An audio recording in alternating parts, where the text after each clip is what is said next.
Hey, what's up, everybody? This is Case Study QB, and we are the Political Junkies back at it again. I got my peoples. I got David. I got Day, and we got a new face on the show this week.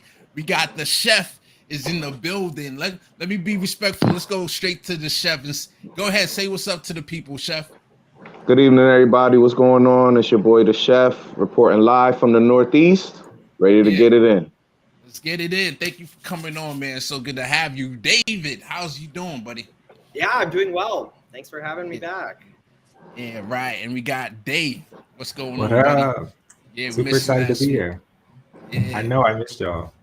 Yeah. All right. So we in the pre-show. We know we're going to get the show officially started at 8 o'clock, but we in the pre-show right now. Who's in the Abel is in the building. What's up, Abel? Holly Horn is in the building. What's up, Holly? Thank you for coming through. And at some point, I'm going to throw in the chat a link that if you guys, anyone wants to jump in and jump out, like we would love to have people from the chat actually on camera, or even you don't have to show your face. You could just come on and say what's up and talk anything that we are talking about, and then you could jump back out. All right, so let's have some fun since we're in the pre-show. I'm going to show this video. I'm not going to prep you guys on what it is, but I'm sure if people are into news, they would have saw this already. But this is a fun video to start off with. Lots of great people on both. There's a lot of great people on both sides. Lots of great people on both sides. I know Harry. He's a great person. He couldn't vote for me at the time. Now he can vote for me once he gets out. I love Snoop D.L. Double G. Great person. So do you love Death Row Records? I love Death Row. I love Death. Excuse me. Fake news. I love Death Row. What's your favorite Death Row record, Mr. Trump? All of them. All of the Death Row records. Don't try to pin me down. I see what he just. Excuse me. Fake news. Excuse me. Fake news. Fake news. Look out for They tried to give me the virus. I beat the virus. Why you say they tried to? They tried to give me the virus. Like, who is they? And the motherfucker said, "I beat the virus." They were like, "Fuck yeah!"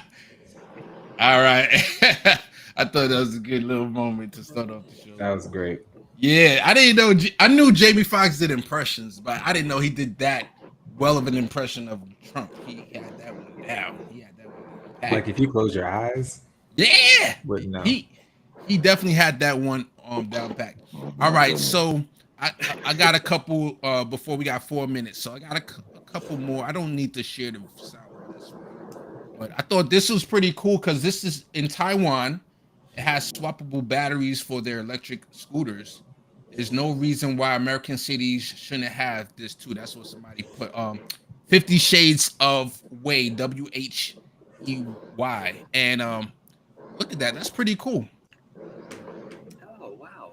That's pretty cool how they are swapping out. That's how they swap out. I don't know how much it costs to do a swap, but with gas prices that went up, maybe a month ago, they were really high. Thankfully, it came back down. What you think, Chef? I think that's really, really, really cool. I recently traveled abroad, went to a soccer game for the first time in Colombia, and I was floored when they were giving out water. It wasn't water bottles, it was bags of water. Oh, really? Okay. Bags of water. It was That's really, interesting. really How you super drink that? interesting. Is it like Literally the Capri Suns? Is it like kind of like that, or You would think so, but it's a bit more primitive, honestly. Like you literally just bite off an end of the corner and you drink the water from the plastic baggie, and it's biodegradable. Imagine it's really cool. So imagine like a pillow with perforated edges, and that pillow is separated into like 8 individual packs of water. Mm-hmm. Easy to carry, easy to throw out. As soon as it's done, you recycle it. And like where we were, there were no concession stands. And I guess it was also a measure to like keep everyone safe. Because you also could enter the stadium with a belt on your waist or, so another interesting thing that they did too is that, they did serve alcohol, but it was in like a Yoo-Hoo juice box. So what you were talking about, Case. Okay. Kind of like, so imagine a Yoo-Hoo box juice but the alcohol was served in that. The Hennessy was served in that. Like That's interesting. So I like the fact that it was biodegradable because I was just about to say And- that. I was like more plastic, but then No. hey, that's cool. That's super interesting. And biodegradable. They gave the water out for free? Like they weren't charging? No. You definitely had to pay. You definitely had to pay for the water. Like you water know. is not a human right. Yeah, Right. nah. You Not in definitely those had to pay. situations. No, Yeah. but Where were you again, Chef? in Colombia, Colombia. Okay, cool. Nice. I gotta visit Colombia one of these days. That's definitely I encourage everyone to visit. Just go with don't go with a belt on if you want to enter. They'll take the belt. I got stuck up for my belt. I know we was talking just yesterday about Tesla. I don't know if you heard David or Dave that Tesla or Elon Musk is teaming up with T-Mobile to come up with these cell phones that they're trying to service areas with bad cellular service, right? Oh, that's cool. So that's interesting. What you got? Any more details to share about that, Chef?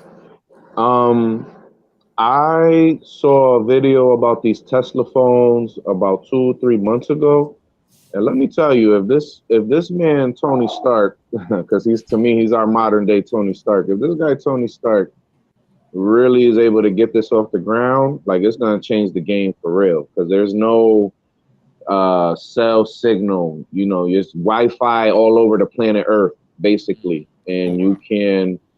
And be in a cave, be in a subway, be in a submarine. All right, I won't go that extreme about the submarine. I really don't. I can't confirm nor deny that. But basically, like you could be anywhere, and like this thing is supposed to work. It's solar power too. Like it's really, really, really interesting. It's also because, of course, Elon Musk owns SpaceX, so they're going to be using SpaceX satellites that's in the lower atmosphere from where the satellites usually are, and that's going to be what's giving the signals of Wi-Fi and cellular service. So I can imagine farmers who are out in the very boondocks or far out areas that they're not serviced, and that could be something that they can use to get connected to the internet. So. And let me tell you, I would have loved to be able to have something like that while I was abroad in Colombia. Oh, really? Yeah, my cell carrier does not work in Latin America at all. I was at the mercy of, whenever I was at a cafe, a restaurant, or the hotel, or wherever we were, I had to constantly ask, what's the Wi-Fi, what's the password? That was the only way I could keep in contact with the folks back home. I couldn't make a call. I don't even think I would be able to make an emergency call. I was definitely feeling like a guy at the meeting without his watch on. You know what I'm saying? Gotcha. All right, it's 8:00 or it's 8:01 actually. So let me get the real intro and start the show. Boom.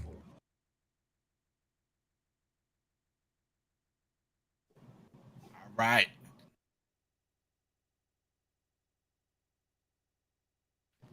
I miss our producer. He usually plays the music on, but it's all good.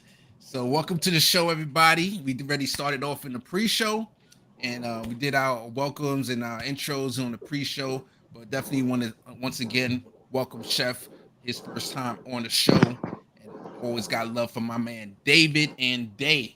So for the first clip that we're going to cover, I want to play this clip from The Perfect Union, and it's going to talk about how UPS refuses to give its drivers air conditioning. So let's talk about it. Watch the clip and then talk about it.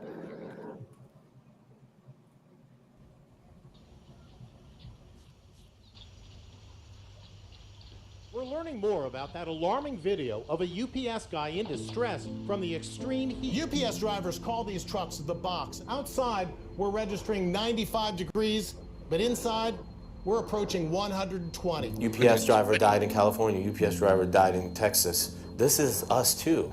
Like, people see the package car, he's probably just in there sorting. Well, guess what? He could be passed out back there.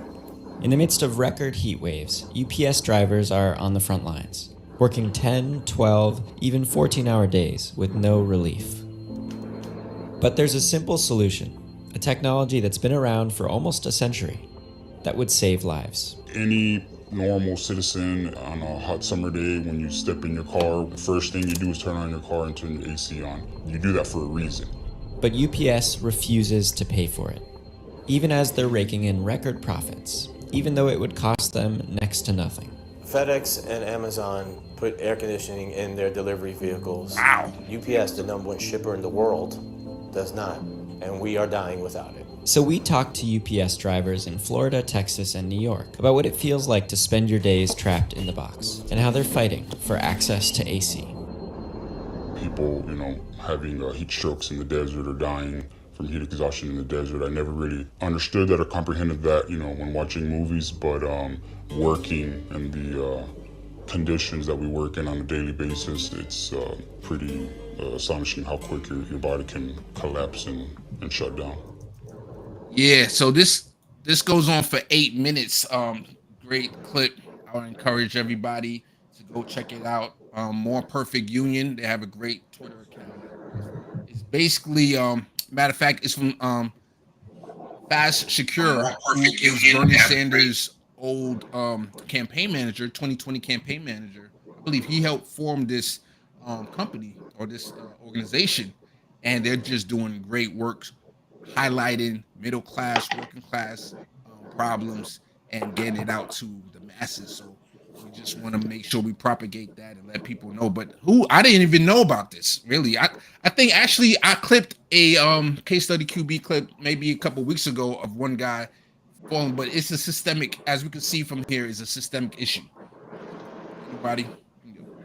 I just can't believe in the year of Renaissance, like they literally have people in mobile sweatshops. Like he did all this work, during the peak of the labor movement and like the New Deal, et cetera, to guarantee certain basic working conditions. And it's like, if this was a building, I feel like this wouldn't be allowed to continue if people were passing out and dying. But because it's mobile, I guess they're skirting any type of environment or any regulation for their working conditions. It's just disgusting. Like they should be shamed and embarrassed. Yeah, if Amazon is beating you on how they're servicing their employees, then you're in trouble. The Amazon. Go ahead. I'll go to David. Warehouses are pretty hot too, so I was like, they may have air conditioning in those vehicles, but I was gonna say those warehouses are pretty hot as well. I was just curious. I was looking up like USPS temperatures as well, and it looks like those like mail trucks get pretty hot as well. So I was like, these are like necessary like infrastructure. Like this is necessary infrastructure for us at this point with all of these companies, and I can't believe that we accept this as okay. It's sad that we might have to regulate that into the system. Go ahead, Chef. Mm-hmm. I'm a little conflicted on this one, honestly.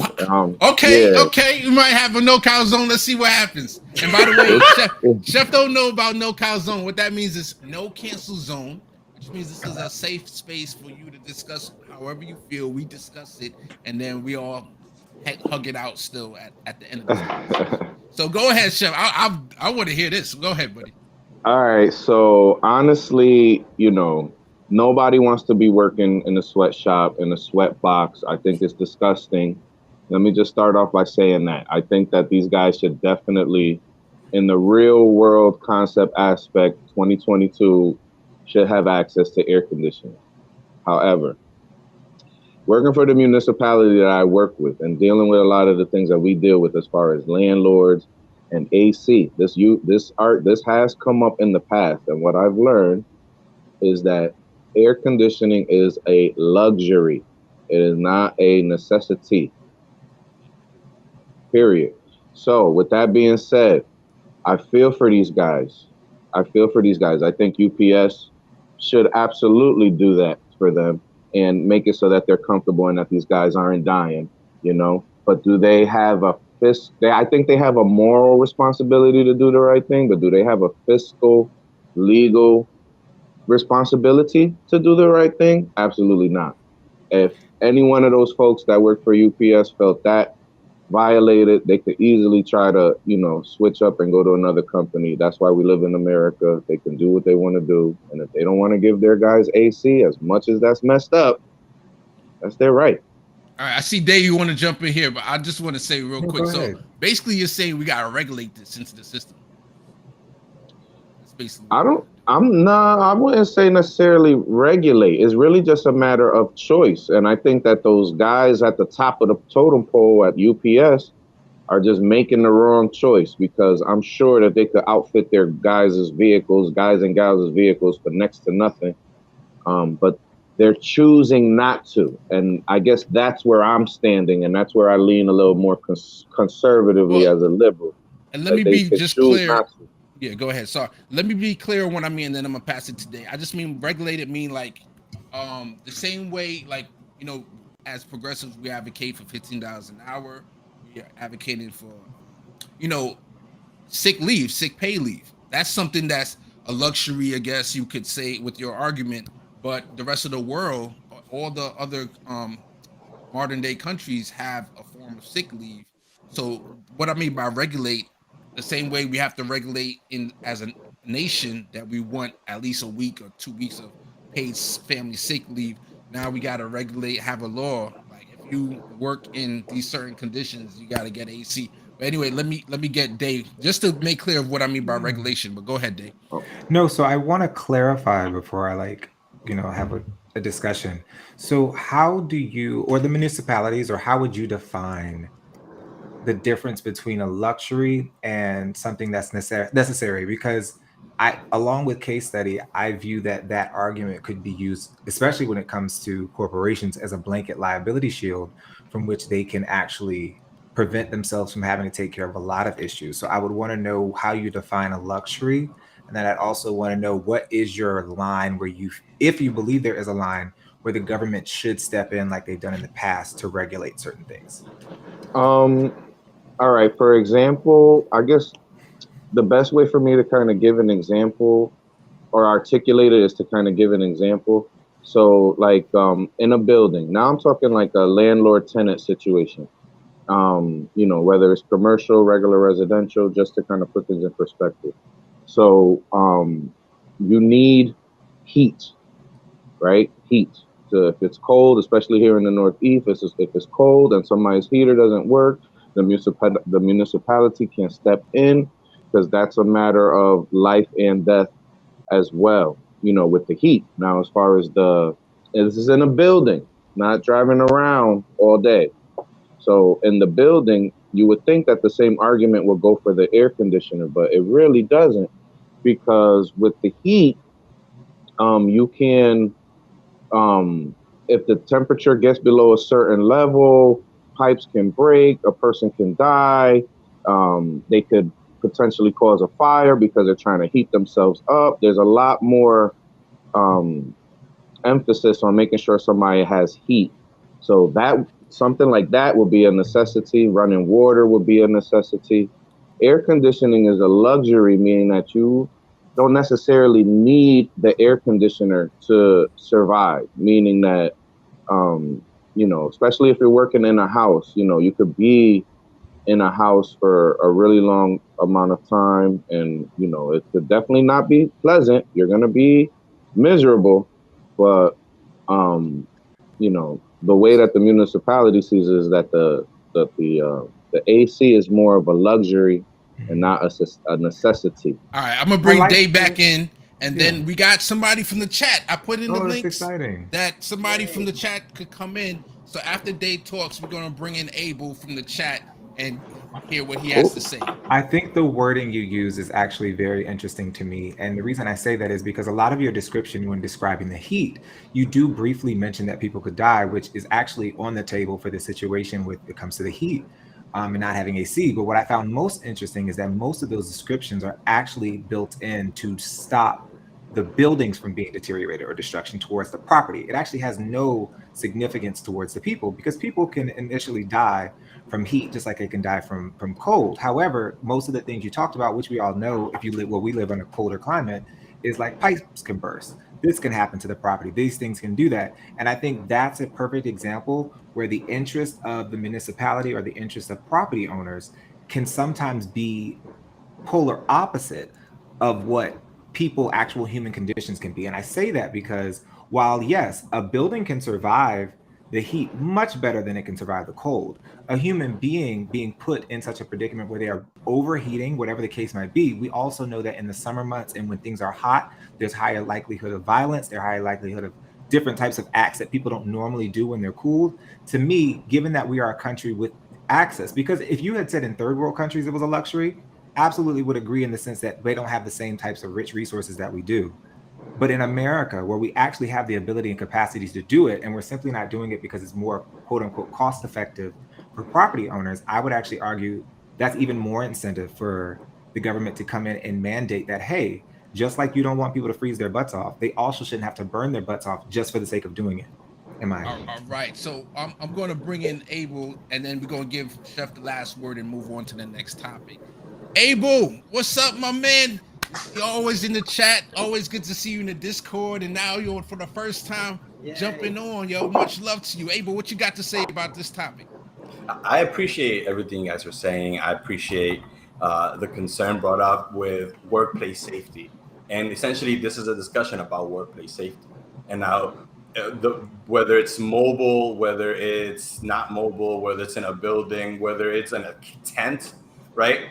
Workplace safety is always paramount, and given the conditions, you dictate, well, do we provide water? Do we provide X, Y, Z? What rotation are we going to maintain because of the workplace safety? And it benefits both the employer as the employee, right? Because if the employer doesn't provide basic workplace safety, then you're going to be losing employees, which can hurt the brand, which can further hurt recruitment, which can further hurt so it doesn't benefit the business to not provide just basic requirements for everybody to prevent deaths, right? Nobody wants to work in a place that's known for people dying. And so if we approach it from a workplace safety and from the benefit of the employer, it benefits the employer to provide these necessities to prevent death, which then in turn hurts the company in so many different ways. And I don't even have to approach it from the employee's perspective because, I mean, it's death, right? So that there's we don't even have to discuss it. That's obvious. Yeah. So I'm gonna read this quote, and then I'm gonna pass it off to Chef to end off this. Joy, being from GA, we have this discussion when it comes to school buses. School buses can be over 100 degrees in the afternoon during the summer months. It is cruel and inhumane. All right, Chef, take us home, baby. See, that's with the school bus thing too. I mean, at what point do we really draw the line? Like I was a student in those school buses too. I've worked outside too. I've worked on roofs. I've worked outside on construction sites. You can't give everybody air conditioning. It's impossible. What about the folks that work outside for a living? The only thing you can do to your workplace safety stance is just make sure that they're hydrated. If you got a cooling station that they could come in and out of frequently, but like to blanket, just provide everyone with, again, I'm going to call it a luxury. Air conditioning is a luxury, not a necessity, even if it can potentially prevent somebody from dying from heat stroke. Here in America, where, we live in a capitalist society, I can see why. I don't agree with it. Again, I think it's messed up. I think everybody should have AC, but I could totally understand why a big wig at the top of a pyramid in a corporation would, want his bean counters to, instead of making 5 billion, make 4.9 billion,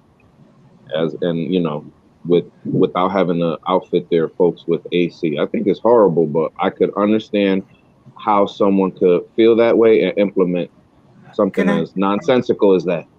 I'm so sorry, Case, because I know you want to move on, but I have this question because two things are running concurrently for me. One is the fact that you say that you recognize the inhumanity of said thing, but then you say that, but I can see how someone would justify it. We understand capitalism. When it comes to profit of people, they're always going to kill the people. That's just, even if they kill themselves. So that's no confusion, I think, in this panel. However, what does confuse me is the example that you use was people who work outside, construction workers and things like that. I don't think that that's a fair apples to apples comparison, because when working outside, unfortunately, one of the variable factors is the elements. But these people aren't working in the elements. They're working in vehicles. And one of the benefits for vehicles is that they do have the capacity to have air conditioning. No different than if they were working in a building, we have the capacity for air conditioning. Just like when we're talking about places like Flint, they have the capacity to give them clean water.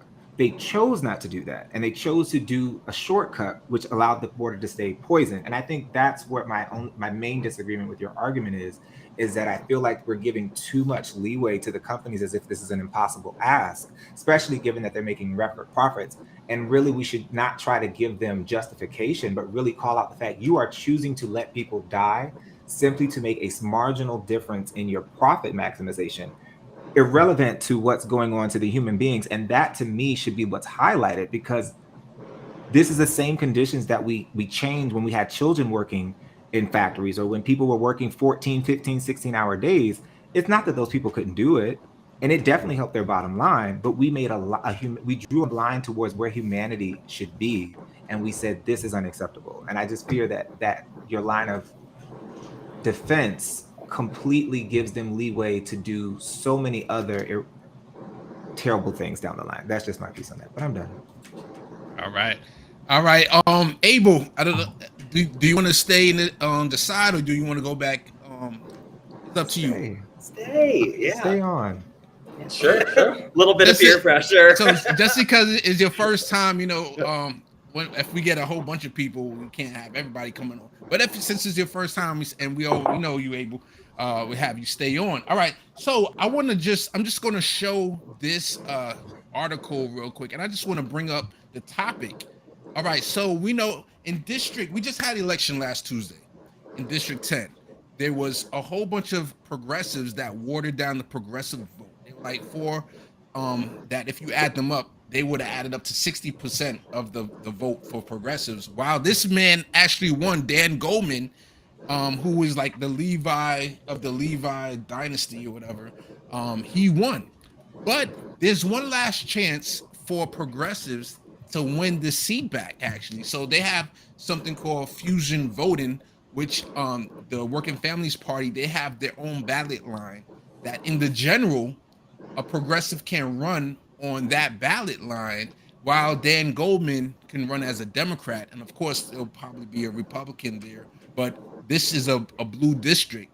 So what do you all think can happen? Do you think the reverse of what happened to India Walton, who she was running for mayor in Buffalo, and she won the primary, but then she lost the general because of a write-in campaign to an established Democrat who was there. He was the mayor for like 16 years or something already. So yeah, what you all think about this? Since you're on already, what you think? I go to you. From my knowledge, I forgot the other person's name who's essentially trying to run on the Working Families Party as a progressive. Yolyn, correct? I think is YUH Lynn. Yolyn. Okay. To be honest, I'm not against it. I worry and don't think it will be that successful. However, I do know that the Working Families Party in New York does have more traction on the ground, and they have brand notoriety. I would be completely for it, simply as a test case to what was done to India Walton, when we watch how the establishment will rally around the Lions, Tigers, and Bears to make sure that they get who they want in there. And I would love to see us make that win. I just know that it's an uphill battle. Yeah, you just made me think about it. What if Mondaire Jones could, which a lot of people were blaming him for Yolene's loss, because she was kind of the establishment progressive, if you can say that word without being too negative. She was just basically, the Working Families endorsed her. I think AOC didn't endorse only because Mondaire Jones was in the race, and that's her former colleague. So they had that kind of camaraderie with each other. And other like state senators who are progressive, known to be progressive, endorse Yolene. So anybody else want to jump in here on this topic? I'm all about God. I'm gonna let David go, and then I'm gonna let Chef go. Yeah, I was gonna say, I just remember him from the first impeachment hearing, and so I'm curious of like the type of Democrat that he's trying to appeal to. Full disclosure, I don't really know anything else about him.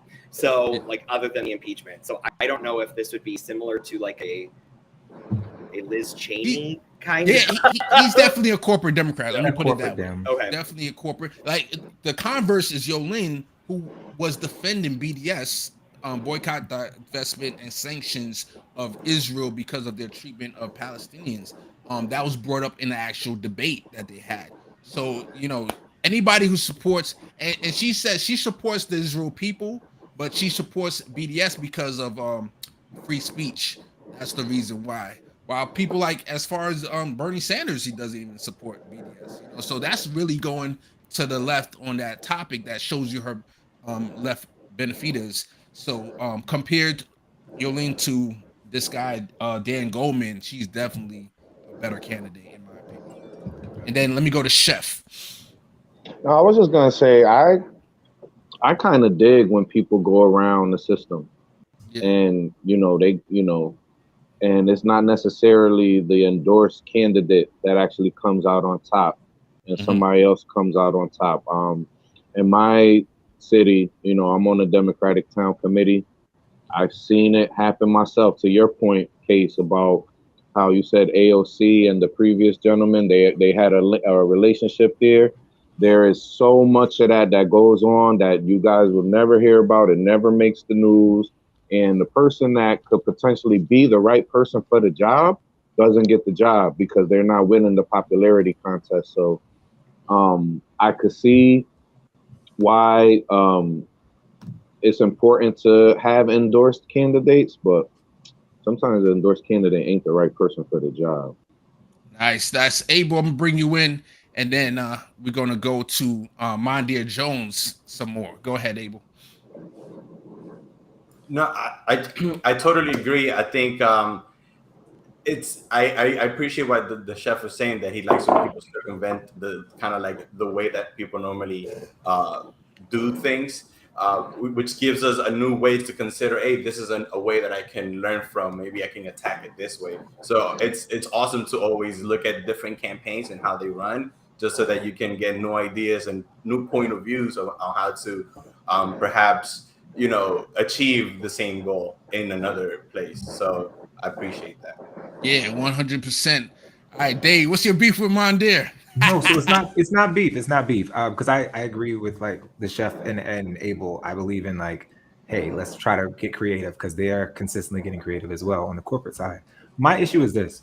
So one thing that I recognize in this race was the game of plurality. And I, just like in the 2020 presidential campaign, part of how Bernie was going to win was due to the fact that the field was diverse and there were so many people. That plurality ensured that he didn't have to get the majority. He just had to win the most percentage out of everything getting done. And unfortunately, once all the other corporatists dropped out, it gave Biden an advantage in the sense that there was nobody else he was splitting his vote with. Similar situation goes here. When Goldman was only going against two progressives, unfortunately, we knew from the jump that this could potentially cause either leftists to lose. Now, granted, I'm not a person to say that people don't have the option to run. I mean, that's their prerogative. But I wish I saw some more coordinated efforts amongst leftists to recognize the same rules or cheat codes that the corporatists understand, because there was no, from my knowledge, no other main corporatist that was running. But with Mondir specifically, he's such an interesting test case, because I felt like he was straddling this fence between he was squad adjacent, but never like, hey, I'm the squad. He checked all the identity boxes, he's black, gay, young, etc. But then he still wanted to keep a foot in the establishment and play footsie with like Nancy Pelosi, etc. And it really sucks, because you end up being no good to either, and the worst of both worlds in a way, because the leftists are afraid to claim you, but they're like, we see that you kind of care. And then the corporatists, as soon as they see half your handout, they're like, oh no, he's going to the devil. So I wish that he had chosen a side definitively, because then he would have had some alliances or some credibility when it comes to speaking against the other person in the race, who, frankly, she did lean a lot more into her identity side of things, in a way that he wasn't doing a lot of press either. When I was looking up stuff and I watched an interview with someone that does New York politics, he didn't do a lot to it just kind of seemed like, I was like, do you want to win? Like, yeah, I don't know. It was weird. I think I saw that same clip that you saw where somebody was saying like, hey, I offered, I interviewed a whole bunch of different people. Like this particular reporter was known for interviewing big people. So it wasn't like a random like YouTuber like me trying to interview him. And he didn't get the interview. So he didn't do a lot of press. So I totally agree with you. Sometimes we get caught up in no man's land. Not even, I don't want to say we. A candidate can get caught in no man's land because, like you just said, they're trying to reach out because Nancy Pelosi did endorse him. So they're trying to have favor with the establishment, but then they still want to advocate for progressive causes, which would give you progressive strength. But you got caught in the middle because he didn't even get the endorsement of Working Families Party. So what happened with him, he got kicked out of his own district because Patrick Maloney, who's the head of the DCCC, he said he saw his district, New York went through a whole gerrymandering and redistricting. And Patrick Maloney said, hey, I like that district. I'm going to run there. So, Mondia Jones, you're going to have to find somewhere else. And at first, he was going to go up against Jamal Bowman. And thankfully, I'm glad they didn't have to fight that out because that would have been difficult to see and to watch. But then he jumped into this other district that Working Families Party and all these other progressives were already ready to have a winner in Yolin. And he did not win. So to me, he might as well have stayed in his original district and fight it out. And that would have been more of an interesting case to see what happened there. But any last words on this? And then we'll I want to go to Fort Graves question. Any other words on this? I think we're good. And let me just give a quick shout out to the chat. We got Bendone is in the building. What's up, producer Bendone? The love always, joy to the world. Fort Grove, much love to you. Pittsburgh dude 87, much love to you. And I'm gonna go to did I see that? Oh, Fort Grove had this question, right? I was going to hit this question anyway. Good question. And after this, we're going to go to student loan cancellation. Got a couple clips on that. So Fort Grove said, do you foresee Republicans winning the midterms? So I'm not going to lead the witness. Anybody want to jump in before I jump in? I think they definitely got a shot. They got a shot. All Absolutely. Right, I agree with this, Chef, that the game is theirs to lose, but they're actually doing everything to lose it. Right. Yeah. So how I feel about it is definitely abortion has put the House in play that a miracle can happen where they can maintain the House. The Senate, there's definitely some houses or some races in the Senate that is winnable. Got John Fetterman. You got I don't know if Charles Booker. That's going to be interesting to see if he could beat Rand Paul. I don't know. Him to so bad. I want him to as well. I don't know because Kentucky's Kentucky. Yeah. So, but they have a Democratic governor, so. Oh yeah, that's a good point. Very good point, Dave. So there's definitely some seats that in the Senate that's winnable. So we'll see what happens. Abel, you want to jump in on this conversation? I think I appreciate. I think what was it you were talking about specifically, Case, when you mentioned the race in Kentucky? The Rand Paul, the Democratic governor. Those are things that they was bringing up that are things that we don't really count in that they can make an effect in these races. If that Democratic governor comes out and really pushes Booker, then it could really make an effect like we've seen happen before. Interesting. Yeah. So let's hit the and David, I don't know if you want to jump in here, but okay. I don't think it's going to be the blowout that we thought it was a couple months ago. Yeah. Cool. They might get the House. We'll see. Yeah, the House is where it's at. I think that's the place where we were just throwing it off that okay, the Republicans definitely going to win it back, but. We'll see what happens. All right, we got a couple clips on student loan debt that we want to jump in on. I think this is a fun first clip from Mehdi Hassan. He did a 60-second rant.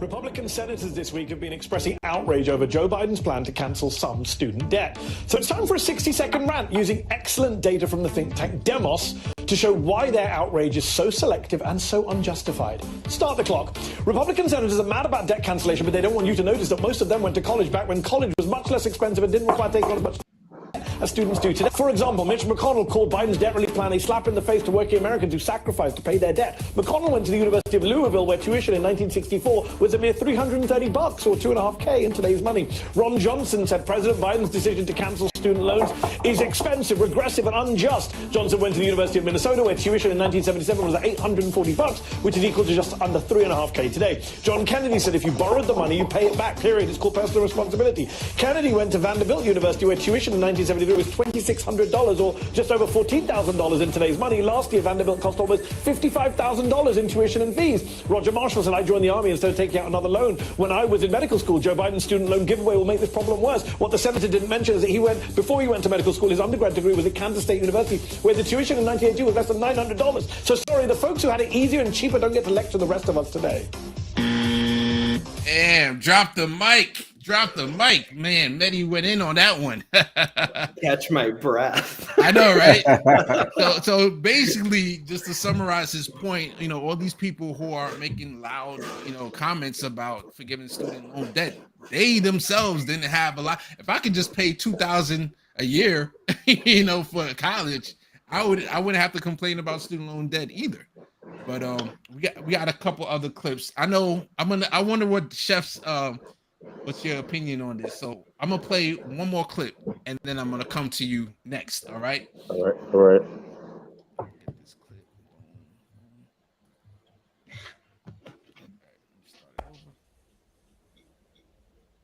Plays out as following. If you benefit from this, you'll never forget. If you're upset about it, you'll probably move on to something else in a week. I think that that's absolutely right. And I think both on the political and the policy side, it's important. First of all, this is something Joe Biden promised to do on the campaign trail. He said immediately, a year plus in, is not exactly immediately, but he's doing it. But it has to be paired, as you said, exactly right. This doesn't get to the bottom of the issue, soaring costs of education. And I think people get the idea that people should not be saddled with debt for the rest of their lives based on trying to better themselves, and that you have to get to the affordability and you have to get to the racial wealth gap that this exacerbates and move beyond that. I don't think that people would say, why is the fire department putting that guy's house fire out when my house isn't on fire? That's a terrible way to try to. I think this plays out as following. If you benefit from this, you'll never get. If you're upset about it, you'll. All right, so that is repeated now. But yeah, let me go to the chef. What you think about Biden's student loan forgiveness? Should he forgive all? Should he have done what he's doing now, the $10,000 plus $20,000 if you eligible for Pell Grants? What you think, bro? I think it's a long time coming. I also think it's a jurisdictional nightmare.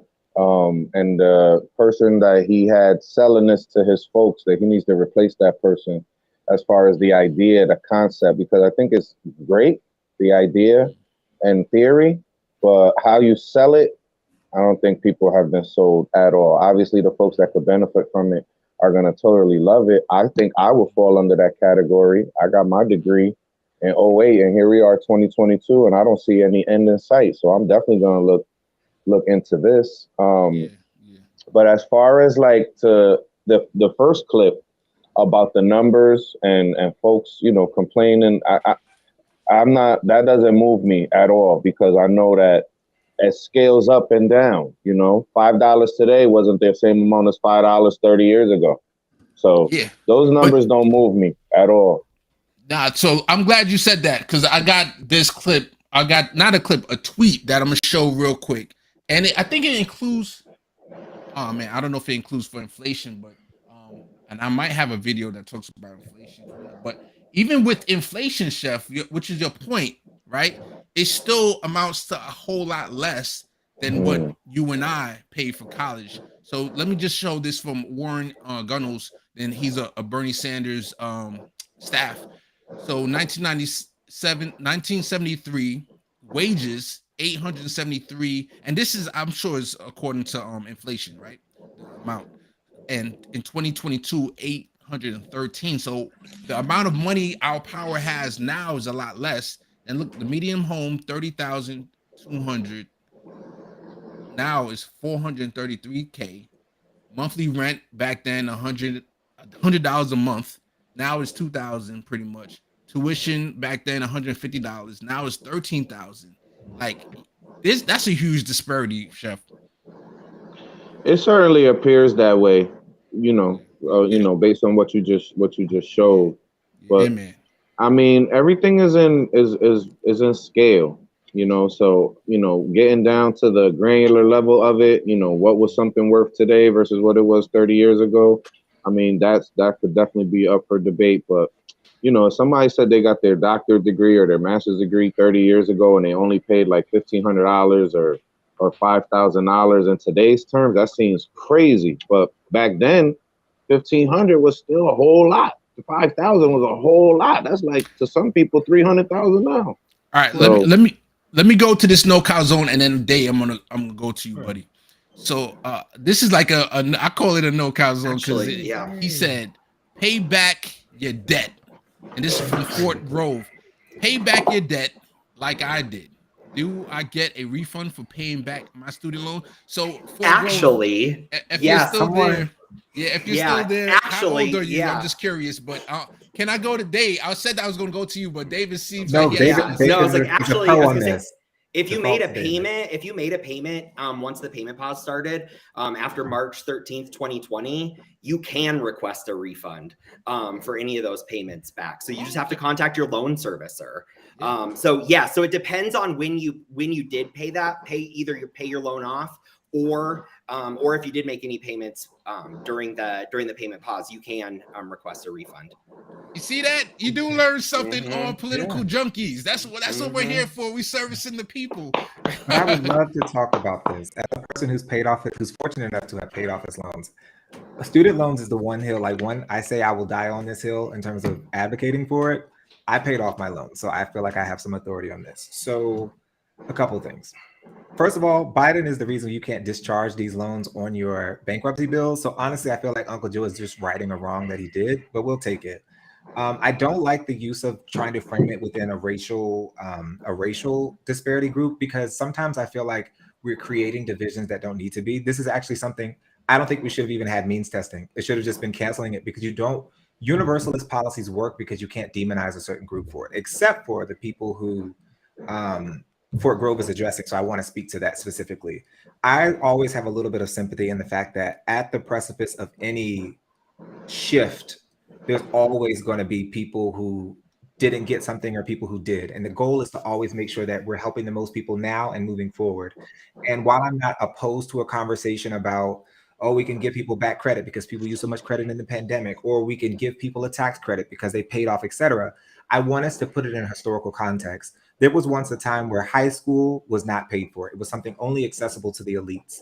And then at one point as a society, we decided, hey, we need our people to be educated up to a high school level to access and be functional in the job market. So we made that decision. Unfortunately, at that time, we didn't retroactively go back and pay those people who had already done it, but we did correct it moving forward. And for myself, I like to think that in America, me having to pay off this debt radicalized me to realize how much of a scam it was and why I don't want somebody else to have to pay it. And I think that at this point, as a person with 2 bachelor's degrees, bachelors are the equivalent to a high school diploma. So it is a necessity that our people at least have the access to do it for free. I also believe that we are in a doctor crisis. If we want Medicare for all, we need more people in the medical field. They should not have to pay to be doing those types of things, because this is a service they're providing, to be a lawyer. And more importantly, I don't think that college is for everyone. So I do believe that there should be vocational schools, tech schools, other options for people to actually optimize their output in society and benefit us. And what we have to stop seeing things as is a zero-sum game. When other people are educated and they live their highest potential, they're then out doing the things that are going to create the future we live in together. And that's the social contract that we should have in America. You know what? Dave for president, my man. I said it before. I said it again. I'll say it again. Go ahead, Abel. What I found really, really interesting is that we are debating how do we distribute our own money, right? Just number one. Number two, as a United States Marine, I'm a veteran. Thank you. My school was paid for by the government, right? So I don't see any difference between me and any other citizen of the United States of America. I really don't. It's really the same. You could say that, but you served our country. Yeah, but we all work, and that labor goes to our country, which affords us GDP, and that's how we afford everything in this country. So there is no difference for what I did for this country as anybody does, because we all sacrifice friends, family, sweat, blood, tears in any profession, be it military, be it police department, be it the medical industry, there's so many people out here that really think that it's all about them. But if you look at just the workforce, it's just people. It's just us. So all we're saying is, do we want other people to learn, to have an education? Sure, I'll pay for that because that's a better society around me. That there's a bit more people for me to have civilized discussions with, more people to engineer better technology. I mean, it's a win-win-win for everybody. Yeah, 100%. All right, Day, let me bring you back. Yeah, so Fort Grove brought up a lot of questions that I want to go ahead and address for a quick moment. So first and foremost, I want to make this very clear because David can back me up if necessary. So when we talk about our money and we're paying for it, that's really, really a misnomer because most of this debt is actually federal, it's owned by the federal government. Unlike a household, which is something that's really important to realize, the government doesn't need our money to pay their own loan back. It's essentially an accounting measure where that's why the loan is forgiven. It's not necessarily paid back, is forgiven. It's like, okay, dude, we're done. And so that's a very important distinction to make. Also, when it comes to the military, the fact that the military people themselves actually talked about the idea that this is one of their greatest recruitment tactics should actually speak to the core rot of that system and their incentive structure, because most times they're preying on people in terrible socioeconomic situations, which allows them to be more vulnerable to have to go into the military to have education, not because they want to go into the military for education. And to me, that's a morally bankrupt system. And same with employers and health insurance, because they tie that together. They make you desperate enough to stay in conditions you won't normally do, because these corporations, just like the military, don't want to create bonus and incentive structures that actually make people want to work for the job and not just work to survive with basic things like healthcare and having education. Lastly, when it comes to Fort's other point, which I appreciate you bringing it up because these are things we hear, is your job opportunities. Not everybody's designed to go in IT. And right now, thankfully, for people who work in IT is, by the value market standard, is a valuable job. But there's going to be a time when AI is running things or whatever the case might be, and your job might not actually have that much value. Case in point, we have teachers. Teachers don't get paid enough. And can we have the conversation about increasing their pay? Of course, that's a conversation. However, just because someone decided to do the public service of being a teacher, no different than they do the public service of being a military person, doesn't mean that they deserve now to go into debt or they have to live a subpar life simply because they want to access education. I think the fundamental paradigm shift is the fact that it's not about the debt. It's about the fact that the idea or the thought of paying for college or education in and of itself is corrupt. And the difference between car loans and all the other things, which I'm all for reform in these areas. I want to make that very clear, Fort Grove. We actually agree in that portion. However, the social construct was broken.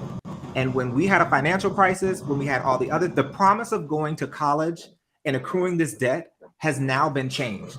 Getting a college education is not a guarantee to make more than what prior generations have done, especially for millennials and Gen Z. And when you look at the data, it supports this. So not only did the cost of education, living, housing, breathing on earth increase, but the pay remained stagnant for most jobs, including jobs that were a part of, I got a degree. And now you get that degree and they require you to get additional certification. So when you look at what the original social construct was and how everything was designed, that's no more how it functions. And because of that, we now have to adjust and moderate how we act as a society. And if we believe that our people should be, I want Americans to be the most educated in the world. I'm not against other people being educated, but I don't see why we would set ourselves up for failure. If you look at China, if you look at other countries, the Nordic countries, people are educated in their different fields and they're coming over here getting jobs. And I'm not mad at them for wanting that, but it's because we don't invest in our own people.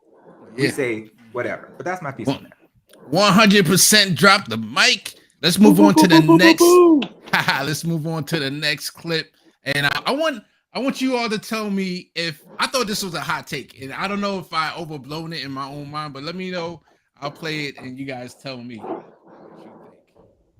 It was because of a pandemic. Senator Bernie Sanders, Mr. Socialist, quote, if we could afford to cancel hundreds of billions in PPP loans to business owners in their time of need, please do not tell me we can't afford to cancel all student debt for 45 million Americans. Hey, Bernie, that's totally different. One was because of a pandemic and business owners were told to stay home. That's much different. You show me a leader today. You show me a politician who once again explains to the American people that freedom doesn't entitle you to success, only an opportunity to achieve that success. Sometimes freedom is freedom to fail. Senator Bernie Sanders, Mr. So I'll just because we're short on time, I'll let you guys know what I saw from this clip. So he said that's because the pandemic and the business owners were told to stay home, while he's saying that the PPP forgiveness is fine, but forgiving student loan is not good. Well, according to your own logic, where you say sometimes freedom is freedom to fail, according to your logic, then just because of we have a pandemic doesn't mean that these businesses shouldn't have saved up their money for for a rainy day. Yeah, that's the saying. You save up your money in case of any tragedy or anything to happen. I could go with your same logic. You're free to fail, right? What did I get that right? You did, because a lot of those companies, instead of investing in their workers or investing in a rainy day, what did they do? They did stock buybacks because that's way more productive to them and it boosts their shareholder values, etc. But sometimes I just want to know, like, if you lick the skin of these people, would they be salty? Because the way they wrap themselves into pretzels is like mind blowing. Like it's because there's no room for new information. They're never wrestling with the issue. It's always, how do I fold my current ideology and make it fit? And that's his whole entire argument. Essentially said, because you didn't become an entrepreneur, your value is less. Give all the money to the rich people or the capitalist class, and screw you working people. And sometimes I sit and I think, like, do they know any real people? Because, like, as a person watching that, like, if I was a conservative Republican and I'm watching this and I have student loans because they pretend as if Republicans don't go to college, which isn't true, I would be sitting there like, what are you saying to me? Why would you? Because most of them would argue, no, it's not fair that they got all this they have socialism for rich people, quote unquote socialism, but they have just rugged individualism for the rest of us. And it's just like, please get out of here. And I say, because even Democratic pundits were doing this. Notice how pundits come together anytime it's about helping regular people or stopping war. And I think that's very telling about what our media class is like and who makes up the ideology of the people who make up that field. Matter of fact, unless anyone else want to jump in on that, I want to bring up this topic of Tim Ryan. Tim Ryan is one of those Democrats that is running for the Senate, and I would predict right now that he's going to lose, just for the fact that you're putting yourself in what we just discussed, that no man's land, where you're trying to become a Democratic nominee and trying to win your state, but then you're also spitting in the eye of people who went to college, but you're trying to gain the favor of, like, the working common man. But I'm sure they know somebody that has student loan debt. So what y'all think? Tim Ryan is going to win his race over there in Ohio? Or David, let me go to you. I see you. I haven't really been following Tim Ryan, but okay. I was going to say just about this, just about the student loan stuff. To paraphrase one of the great neoliberals of our time, like, this is a big effing deal. I think it's a great start. And so I was like, of course I wish it went further, but I was like, I also think once we left the gold standard, our money is pretty much backed in unicorns, rainbows, and charts. Like, it really, like, we can just produce more. And so it's like 75% of the Paycheck Protection Program funds, which were designed to go to workers who would have ordinarily lost their jobs, actually went to the business owners and the shareholders. And so I was like, now we're actually doing something. Granted, I don't necessarily think it's as far as I would like to go. We're doing something for quote unquote everyday Americans, but then that's a problem. The thing that I actually do think is kind of cool is around like the 5% income cap. And so, which is actually about half of where like the income restricted cap is now.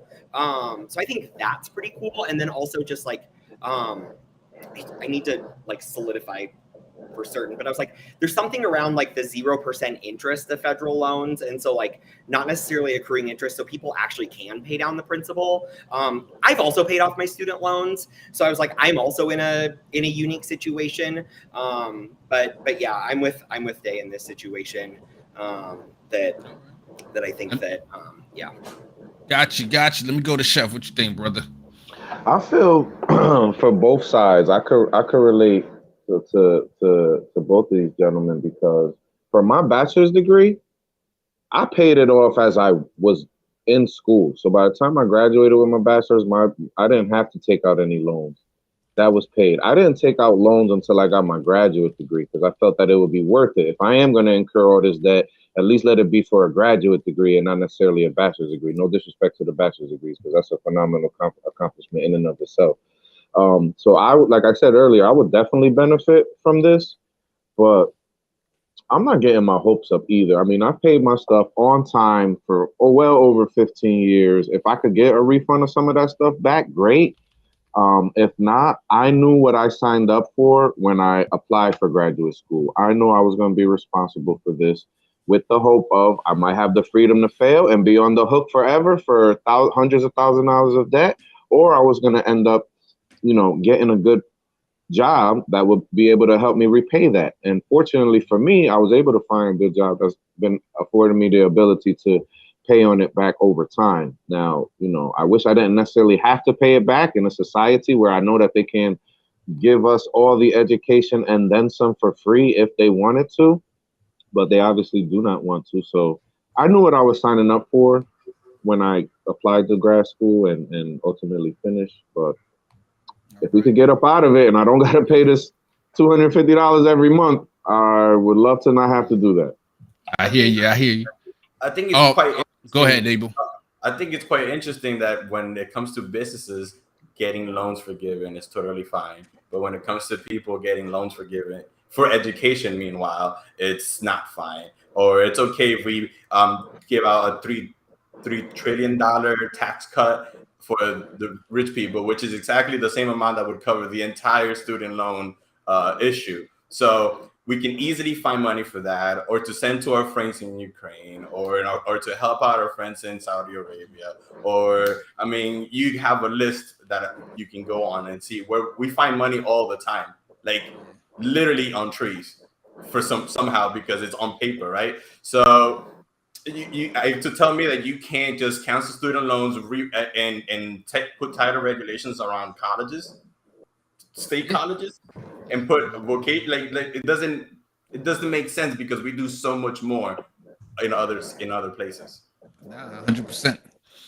Go ahead, Dave. You want to address Fort? Y'all, we haven't been paying them things for years, and the government is still functioning. I just want a news flash for everybody. Like, as the tweet once said, I forgave my loans a long time ago. Like, I promise you, this is not hurting the government. And more importantly, I want to address this, because David, you were correct in how we're not backed by gold anymore. But I think one distinction I want to make sure people understand is we always have the ability, the federal government does, not states, not local, not cities. We always have the option to print the money, because they are the only issuer of the currency, and we're a sovereign currency. However, the main concern about printing money is always inflation. But inflation is not from printing the money. It's based on, do we have the material resources to implement what we have? So that's why in instances of really high unemployment, the government can step in as a public, like jobs guarantee, and be okay, because clearly we have a need and we have a lot of resources, a lot of people. But if we're operating at full employment capacity and we say, hey, we want to print money to go build bridges, we don't have the labor force for that.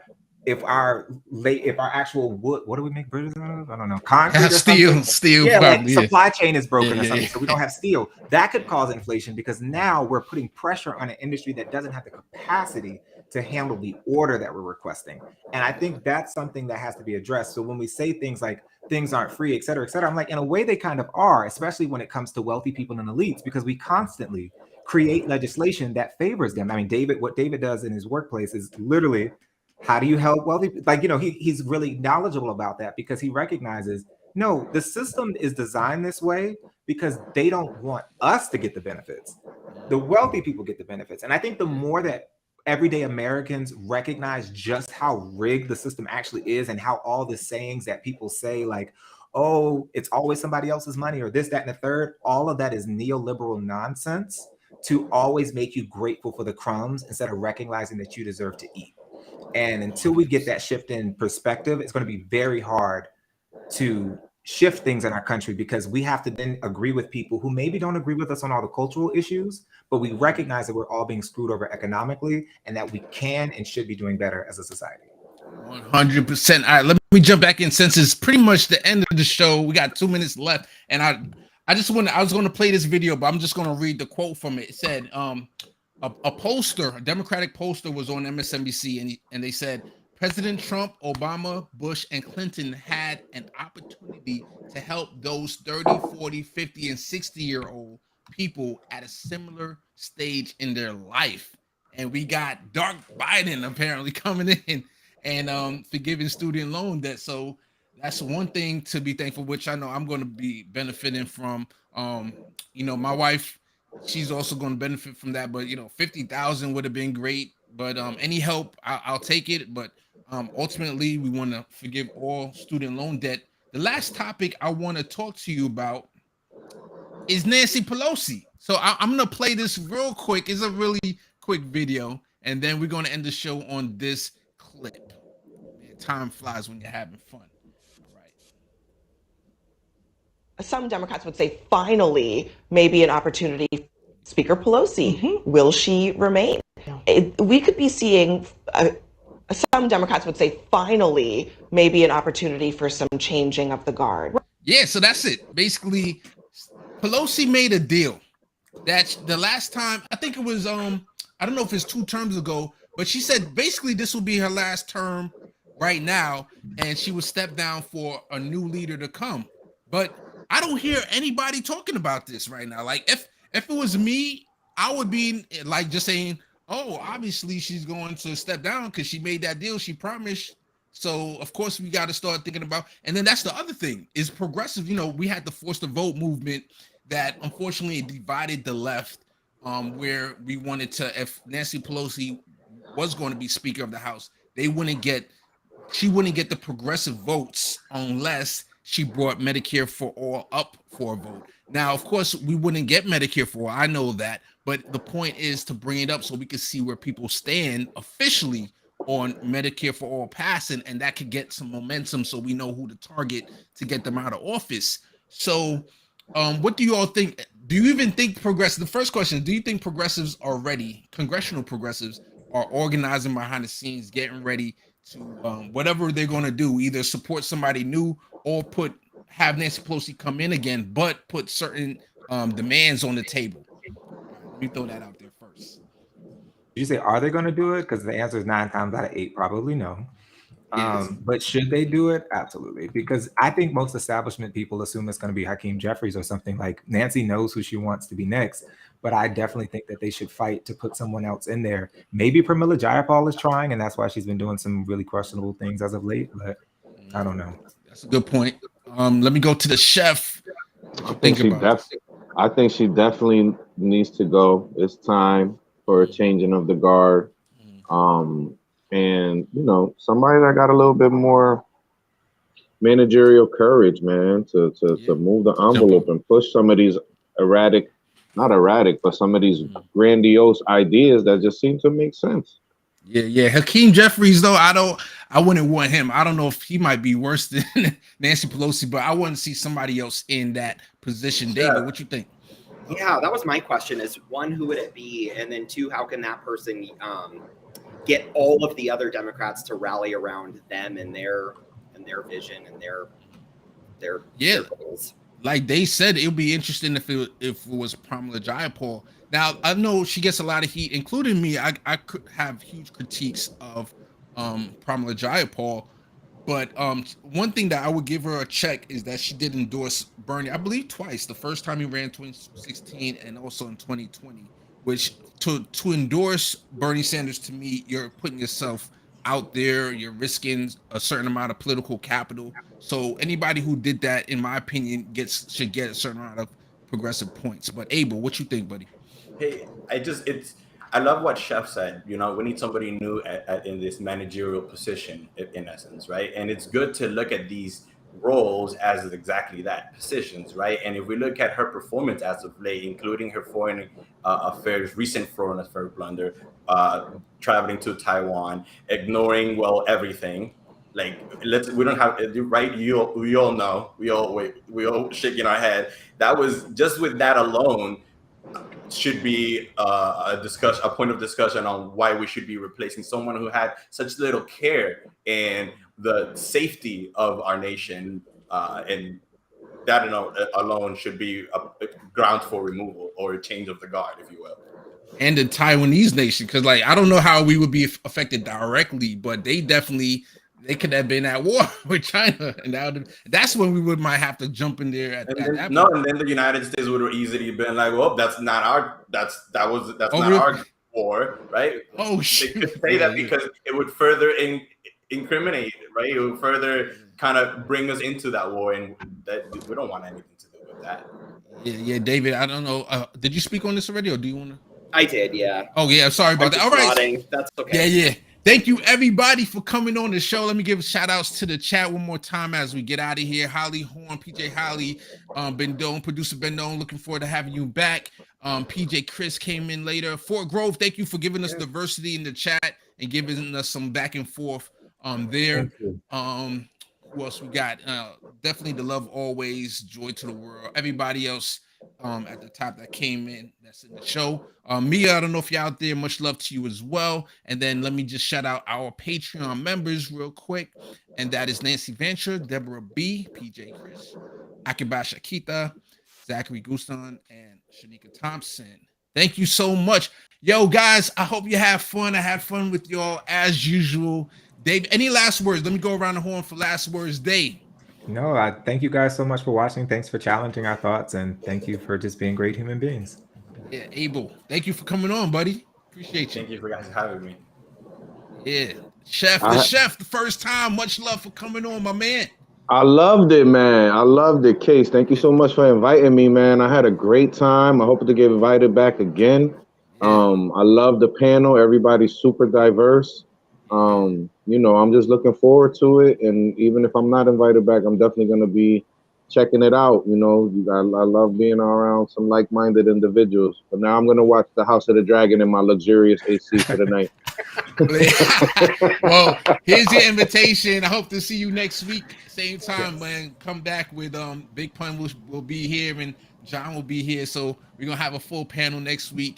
And David, any last words? Yeah, thanks for having me back, Abel. Chef, thanks for joining as well. I'm just encouraged to see at least the federal government doing something. It's nice to at least see the federal government in action in some minimal possible way. And I'm at least encouraged by that. And I hope that we can all agree that we need more of it.